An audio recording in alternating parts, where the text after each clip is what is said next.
Welcome to Just the Word, where we're reading through the Bible in 1 year. And I'm Net. Today's reading will come from 2 Kings, chapters 9 and 10. 2 Kings, chapter 9. The prophet Elisha summoned a man from the company of the prophets and said to him, "Tuck your cloak into your belt, take this flask of oil with you, and go to Ramoth Gilead. When you get there, look for Jehu, son of Jehoshaphat, the son of Nimshi. Go to him, get him away from his companions, and take him into an inner room. Then take the flask and pour the oil on his head and declare, 'This is what the Lord says. I anoint you king over Israel.' Then open the door and run. Don't delay." So the young man, the prophet, went to Ramoth Gilead. When he arrived, he found the army officers sitting together. "I have a message for you, commander," he said. "For which of us?" asked Jehu. "For you, commander," he replied. Jehu got up and went into the house. Then the prophet poured the oil on Jehu's head and declared, "This is what the Lord, the God of Israel, says. I anoint you king over the Lord's people, Israel. You are to destroy the house of Ahab, your master, and I will avenge the blood of my servants, the prophets, and the blood of all the Lord's servants shed by Jezebel. The whole house of Ahab will perish. I will cut off from Ahab every last male in Israel, slave or free. I will make the house of Ahab like the house of Jeroboam, son of Nebat, and like the house of Baasha, son of Ahijah. As for Jezebel, dogs will devour her on the plot of ground of Jezreel, and no one will bury her." Then he opened the door and ran. When Jehu went out to his fellow officers, one of them asked him, "Is everything all right? Why did this madman come to you?" "You know the man and the sort of things he says," Jehu replied. "That's not true," they said. "Tell us." Jehu said, "Here is what he told me. This is what the Lord says. I anoint you king over Israel."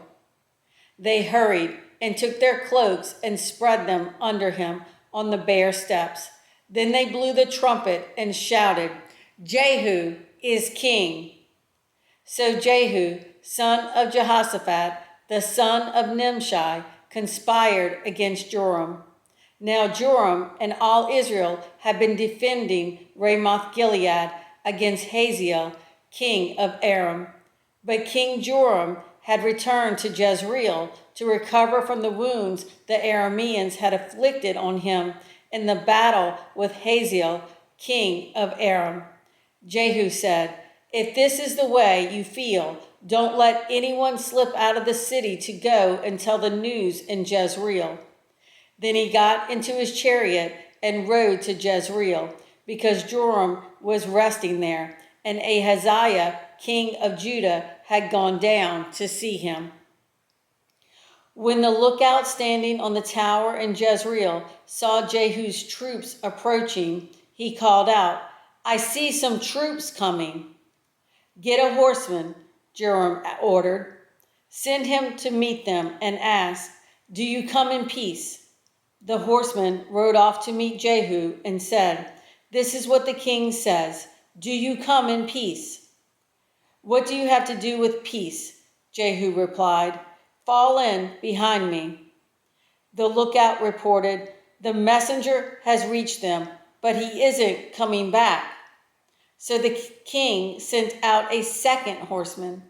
When he came to them, he said, "This is what the king says. Do you come in peace?" Jehu replied, "What do you have to do with peace? Fall in behind me." The lookout reported, "He has reached them, but he isn't coming back either. The driving is like that of Jehu, son of Nimshi. He drives like a madman." "Hitch up my chariot," Joram ordered. And when it was hitched up, Joram, king of Israel, and Ahaziah, king of Judah, rode out, each in his own chariot, to meet Jehu. They met him at the plot of ground that had belonged to Naboth the Jezreelite. When Joram saw Jehu, he asked, "Have you come in peace, Jehu?" "How can there be peace?" Jehu replied, "as long as all the idolatry and witchcraft of your mother Jezebel abound." Joram turned about and fled, calling out to Ahaziah, "Treachery, Ahaziah!" Then Jehu drew his bow and shot Joram between the shoulders. The arrow pierced his heart, and he slumped down in his chariot. Jehu said to Bidkar, his chariot officer, "Pick him up and throw him on the field that belonged to Naboth the Jezreelite. Remember how you and I were riding together in chariots behind Ahab, his father, when the Lord made this prophecy about him. Yesterday I saw the blood of Naboth and the blood of his sons, declares the Lord, and I will surely make you pay for it on this plot of ground, declares the Lord. Now then, pick him up and throw him on that plot in accordance with the word of the Lord." When Ahaziah, king of Judah, saw what had happened, he fled up the road to Beth-Hagen. Jehu chased him, shouting, "Kill him too!" They wounded him in his chariot on the way up to Gur, near Ibleam, but he escaped to Megiddo and died there. His servants took him by chariot to Jerusalem and buried him with his fathers in his tomb in the city of David. In the 11th year of Joram, son of Ahab, Ahaziah had become king of Judah. Then Jehu went to Jezreel. When Jezebel heard about it, she painted her eyes, arranged her hair, and looked out of a window. As Jehu entered the gate, she asked, "Have you come in peace, Zimri, you murderer of your master?" He looked up at the window and called out, "Who is on my side? Who?" 2 or 3 eunuchs looked down at him. "Throw her down," Jehu said. So they threw her down, and some of her blood spattered the wall and the horses as they trampled her underfoot. Jehu went in and ate and drank. "Take care of that cursed woman," he said, "and bury her, for she was a king's daughter." But when they went out to bury her, they found nothing except her skull, her feet, and her hands. They went back and told Jehu, who said, "This is the word of the Lord that he spoke through his servant Elijah the Tishbite. On the plot of ground at Jezreel, dogs will devour Jezebel's flesh. Jezebel's body will be like refuse on the ground in the plot at Jezreel, so that no one will be able to say, 'This is Jezebel.'" 2 Kings chapter 10. Now there were in Samaria 70 sons of the house of Ahab. So Jehu wrote letters and sent them to Samaria, to the officials of Jezreel, to the elders, and to the guardians of Ahab's children. He said, "As soon as this letter reaches you, since your master's sons are with you, and you have chariots and horses, a fortified city and weapons, choose the best and most worthy of your master's sons and set him on his father's throne. Then fight for your master's house." But they were terrified and said, "If 2 kings could not resist him, how can we?" So the palace administrator, the city governor, the elders, and the guardians sent this message to Jehu: "We are your servants, and we will do anything you say.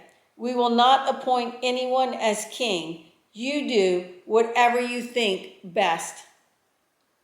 Then Jehu wrote them a second letter, saying, "If you are on my side and will obey me. Take the heads of your master's sons and come to me in Jezreel by this time tomorrow." Now the royal princes, 70 of them, were with the leading men of the city who were rearing them. When the letter arrived, these men took the princes and slaughtered all 70 of them. They put their heads in baskets and sent them to Jehu in Jezreel. When the messenger arrived, he told Jehu, "They have brought the heads of the princes." Then Jehu ordered, "Put them in 2 piles at the entrance of the city gate until morning." The next morning, Jehu went out. He stood before all the people and said, "You are innocent. It was I who conspired against my master and killed him. But who killed all these? Know then that not a word the Lord has spoken against the house of Ahab will fail. The Lord has done what he promised through his servant Elijah." So Jehu killed everyone in Jezreel who remained of the house of Ahab, as well as all his chief men, his close friends, and his priests, leaving him no survivor. Jehu then set out and went toward Samaria. At Beth-el of the shepherds, he met some relatives of Ahaziah, king of Judah, and asked, "Who are you?" They said, "We are relatives of Ahaziah, and we have come down to greet the families of the king and of the queen mother." "Take them alive," he ordered. So they took them alive and slaughtered them by the well of Beth-el, 42 men. He left no survivor. After he left there, he came upon Jehonadab, son of Rechab, who was on his way to meet him.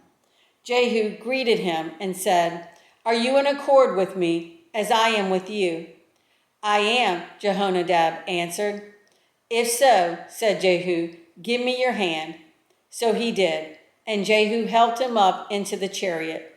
Jehu said, "Come with me and see my zeal for the Lord." Then he had him ride along in his chariot. When Jehu came to Samaria, he killed all who were left there of Ahab's family. He destroyed them according to the word of the Lord spoken to Elijah. Then Jehu brought all the people together and said to them, "Ahab served Baal a little. Jehu will serve him much. Now summon all the prophets of Baal, all his ministers, and all his priests. See that no one is missing, because I am going to hold a great sacrifice for Baal. Anyone who fails to come will no longer live." But Jehu was acting deceptively in order to destroy the ministers of Baal. Jehu said, "Call an assembly in honor of Baal." So they proclaimed it. Then he sent word throughout Israel, and all the ministers of Baal came. Not one stayed away. They crowded into the temple of Baal until it was full from one end to the other. And Jehu said to the keeper of the wardrobe, "Bring robes for all the ministers of Baal." So he brought out robes for them. Then Jehu and Jehonadab, son of Rechab, went into the temple of Baal. Jehu said to the ministers of Baal, "Look around and see that no servants of the Lord are here with you, only ministers of Baal." So they went in to make sacrifices and burnt offerings. Now Jehu had posted 80 men outside with this warning: "If one of you lets any of the men I am placing in your hands escape, it will be your life for his life." As soon as Jehu had finished making the burnt offering, he ordered the guards and officers, "Go in and kill them. Let no one escape." So they cut them down with the sword. The guards and officers threw the bodies out and then entered the inner shrine of the temple of Baal. They brought the sacred stone out of the temple of Baal and burned it. They demolished the sacred stone of Baal and tore down the temple of Baal, and people have used it for a latrine to this day. So Jehu destroyed Baal worship in Israel. However, he did not turn away from the sins of Jeroboam, son of Nebat, which he had caused Israel to commit, the worship of the golden calves at Bethel and Dan. The Lord said to Jehu, "Because you have done well in accomplishing what is right in my eyes, and have done to the house of Ahab all I had in mind to do, your descendants will sit on the throne of Israel to the 4th generation." Yet Jehu was not careful to keep the law of the Lord, the God of Israel, with all his heart. He did not turn away from the sins of Jeroboam, which he had caused Israel to commit. In those days, the Lord began to reduce the size of Israel.